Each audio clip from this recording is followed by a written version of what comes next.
अमरनाथ मंदिर हिमालय की पहाड़ियों में कश्मीर के श्रीनगर शहर से उत्तर पूर्व की ओर करीब 135 किलोमीटर की दूरी पर अवस्थित है। इस मंदिर की समुद्र तल से ऊंचाई 13,600 फुट है, जबकि अमरनाथ की गुफा 11 मीटर ऊंची है। हिंदू धर्म में भगवान शिव को समर्पित अमरनाथ का मंदिर एक पवित्र तीर्थ स्थल है, जिसे तीर्थों के तीर्थ के नाम से भी जाना जाता है। प्राचीन समय में इस स्थान को अमरेश्वर के नाम से पुकारा जाता था। इतिहासकारों की माने तो अमरनाथ गुफा का इतिहास आज से 5000 वर्ष प्राचीन माना जाता है। कहा जाता है कि गुफा महाभारत के समय मौजूद है। यह पवित्र स्थान काशी और 4 धाम यात्रा से भी अधिक महत्वपूर्ण है, जहां दर्शन करने से 1000 गुना पुण्य की प्राप्ति होती है।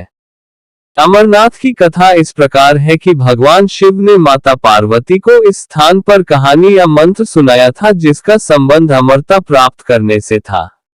भगवान शिव अमरता की इस कहानी को किसी को सुनाना नहीं चाहते थे, इसलिए उन्होंने एक स्थान को चुना और उस दिशा में चल पड़े। अपने इस मार्ग में उन्होंने अपने द्वारपाल बैल, नंदी, सर्प, चंद्रमा और अपने पुत्र गणेश समेत सबका त्याग कर दिया। इतना ही नहीं, इन सभी का त्याग करने के साथ ही उन्होंने पंचतत्वों का भी त्याग कर दिया। भगवान शिव के त्याग से ही यह हमें पता चलता है कि वे वाकई में अमरता के इस रहस्य को सभी से दूर रखना चाहते थे। अगर यह रहस्य सभी को पता चल जाता तो प्रकृति का संतुलन बिगड़ सकता था।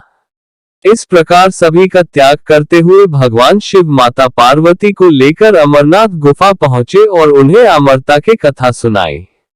अपनी कथा को सुनाने से पूर्व उन्होंने यह सुनिश्चित किया था कि उस गुफा में कोई भी मौजूद न हो, लेकिन इसके बावजूद इस स्थान पर शुक नामक पक्षी बैठा था, जो उस कथा को बड़े ही ध्यानपूर्वक सुन रहा था।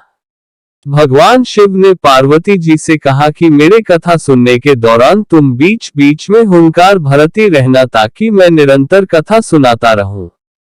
भगवान शिव ने अब कथा सुनाना शुरू कर लिया और देवी पार्वती हुंकार भरती रही, परंतु एक समय ऐसा आया जब पार्वती जी को नींद आ गई।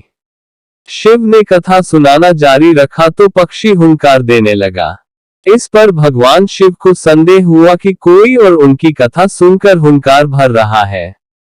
इसके बाद भगवान शिव उस पक्षी को मारने के लिए उसके पीछे दौड़े, पर तब तक वह पक्षी बहुत ज्ञानी हो चुका था।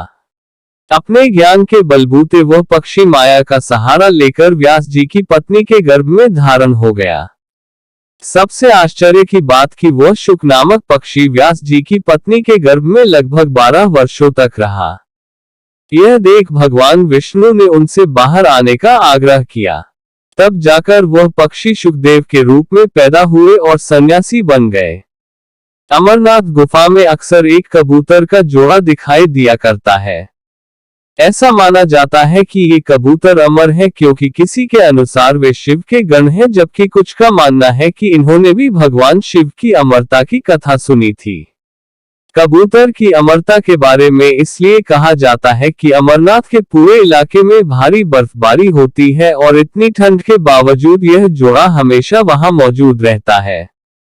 अमरनाथ गुफा के बारे में ऐसी मान्यताएं भी प्रचलित है कि यहां आने वाले हर भक्त को मोक्ष को प्राप्ति होती है और मृत्यु का भय भी समाप्त हो जाता है।